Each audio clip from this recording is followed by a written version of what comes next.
All right, here we are, only 8 days to go. Tonight, Herschel Walker, Dr. Oz, Senator Ron Johnson, they will all join us straight ahead. These races will likely determine the balance of power in the U.S. Senate, and it absolutely matters to all of you.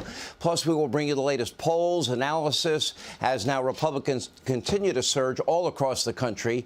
Now, even Washington State is very much in play. That Senate race, look at this right here, is a statistical tie. Real Clear Politics just moved it into the toss-up column. But let's be clear, the only thing that does matter is what happens on Election Day. So take nothing for granted. That means everybody has to vote. Everybody has to participate. Now, still at this point, Democrats, they are looking increasingly desperate. And as per usual, and as we predicted, they are attempting to scare you, the American people, with the same old lies and smears that we see every single election year. I said at the very beginning of this election year, the Democrats, they have nothing positive to run on. That has not changed. They will run on three things, I said. One, January 6th, I hate Donald Trump. That has fizzled. The Dobbs decision, and that in many ways has backfired since so many Democrats want zero restrictions on abortion, meaning that they support abortion up until the moment of birth. That is quite out of touch with most of the American people. Number three, you know the drill, according to them. Republicans, you are racist, sexist, homophobic, xenophobic, Islamophobic, transphobic. You want dirty air and water. You want to throw Granny and Grandpa off a cliff. And you want deep cuts. You want to eliminate Social Security and Medicare. Of course, none of that is true, but after 2 horrific years under the most incompetent president and Democratic Party in history, this is all they have left. There's nothing in their playbook. So now, as Politico rightly points out, Democrats are turning to the anointed one. He's back, and they're trying to hope and pray that he can help drive home their lying, dishonest narrative and save them from a midterm shellacking. Take a look. They want to gut Social Security and Medicare and then give some more tax breaks to the wealthy. And the reason I know that's their agenda is, listen, that's their answer to everything. If there was an asteroid headed towards Earth, it's going to land in like 2 weeks. If you went in the Republican caucus and you said, what do you want to do? Well, we need a tax break for the wealthy. That's going to help. And if that asteroid was headed towards Earth, you'd blame Donald Trump and say he sent it.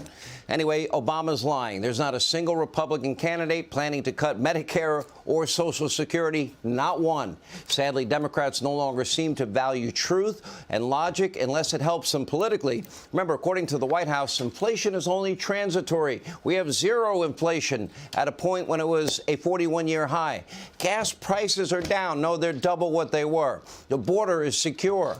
And as New York Governor Kathy Hochul claims, America's violent crime surge has nothing more than a vast right-wing conspiracy. It's not true. It's not happening. Don't believe your very eyes when you watch the news every night. Take a look. Reverend, these are master manipulators. They have this conspiracy going all across America to try and convince people that in democratic states they're not as safe. Well, guess what? They're also not only election deniers, they're data deniers. Okay, here's some data for Kathy Hochul and for the Reverend Al. For last year, New York City recorded the single highest murder rate in a decade, the most shootings in 15 years. Carjackings, Governor, they're up over 200%. Major crime is up 36%. Retail theft, because you don't arrest people that steal less than $1,000, that's surging like never before. It's not just New York either. Crime is spiking almost everywhere. Democrats are in charge. As a matter of fact, 11 of the 15 deadliest places to live in this country are totally run by Democrats, not by Republicans. So make no mistake, the left and their defund, dismantle, no bail movement has wreaked havoc on major cities and towns all across the country. And that brings us to the horrific attack on Speaker Pelosi's husband, Paul. According to reports, he was assaulted with a hammer inside his own home by an intruder, quote, looking for Nancy. The assailant, we now know to be an illegal immigrant, is a hyper-paranoid, pro-nudity activist who allegedly lives in a storage shed and believes in QAnon conspiracies. And attacks like this, by the way, they should never happen. We believe in law and order as conservatives. And as I've said over and over again, every elected official and their families must be protected. You know what? We provide a private jet, as my understanding, for Speaker Pelosi to travel to San Francisco and back, I would assume for security reasons. Why wouldn't we provide her Secret Service protection, or any Speaker of the House? After the Vice President, it is the Speaker of the House that would be in line to be president. We wish Paul Pelosi a full and speedy recovery. This is not political. Everyone deserves to be safe. Everyone.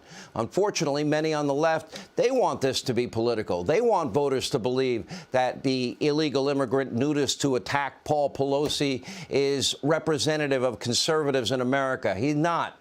They're, by the way, even accusing Republicans of fomenting violence. That is a lie, too. Now, of course, they were singing a very different tune. Remember when that Bernie Sanders superfan shot up a baseball field full of Republican lawmakers? And you might remember just this year, they all but ignored the assassination attempt against Supreme Court Justice Kavanaugh. And when Senator Rand Paul, remember, he was violently assaulted, many on the left, they just mocked it. Nancy Pelosi's own daughter even praised the attack. And the media mob, they thought it was hysterical. Just a quick reminder. New details today on the incident that left Senator Rand Paul with 6 broken ribs. This might be one of my favorite stories, although, of course, we don't want to. Clearly, Senator Paul is still struggling. And New York Times reporter Jonathan Martin says some sort of, quote, flora issue around the properties caused the neighborhood fracas. They take their flora very serious. They really do. The singer said on social media, quote, "I'll say it again. If I ever meet Rand Paul's neighbor, I'm going to hug him and buy him as many drinks as he can consume." Now, many in the media mob have the gall to bash President Trump for, waiting 2 whole days before condemning the attack. I thought they didn't want to hear from Mr. Trump. Now they want to hear from Mr. Trump. Well, President Trump called the assault a horrible thing, a terrible thing, also condemned the violent crime wave in San Francisco, Chicago, and other major cities. Now, of course, Democrats, they didn't quite like that part. Remember, they only value the truth if it helps them politically. In other words, if the violence, they can use it for political purposes, let's talk about it. You might recall in the summer of 2020, we had 574 riots. We had dozens of dead Americans. We had bricks, rocks, bottles, Molotov cocktails thrown at police officers. Thousands of them were injured. We had billions in property damage. And most Democrats were either silent or lied to us and told us they were mostly peaceful protests. Where were they then? And by the way, Paul Pelosi was the victim of a deranged individual. It's sad, but it's happening in city after city and town after town, and it's becoming increasingly lawless in this country for everyone, in large part because of Democratic policies. When you stop prosecuting crimes, when you let violent felons out of jail, when you prevent the federal government from deporting illegal immigrants, when you excuse away violent riots like we saw in the summer of 2020, when you believe in defund and dismantle police departments, when you demoralize police, when you come up with these idiotic no-bail laws, guess what? Crime goes up in communities and towns and cities, and people suffer. And law-abiding Americans, they are victimized, except we don't know their names. They don't get the coverage that Paul Pelosi got. And anybody that gets hurt because of these bad policies, at what point do we blame the politicians that put these idiotic, imbecilic policies in place? Now, this could happen anywhere, including the great state of Georgia, where Stacey Abrams is now threatening to upend the safety and security in her state. During her debate, she even suggested that the police in Georgia are racist good old boys. Take a look. Men and women in law enforcement know who is going to be with them, who has had their back and will continue to have their back, and that is me. And that's why we have the endorsement of 107 sheriffs around this state.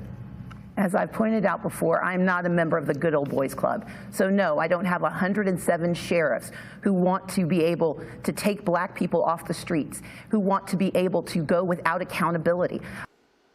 Stacey Abrams, she's not telling the truth. But again, Democrats, they don't value the truth. Hey, Sean Hannity here. Hey, click here to subscribe to Fox News YouTube page and catch our hottest interviews and most compelling analysis. You will not get it anywhere else.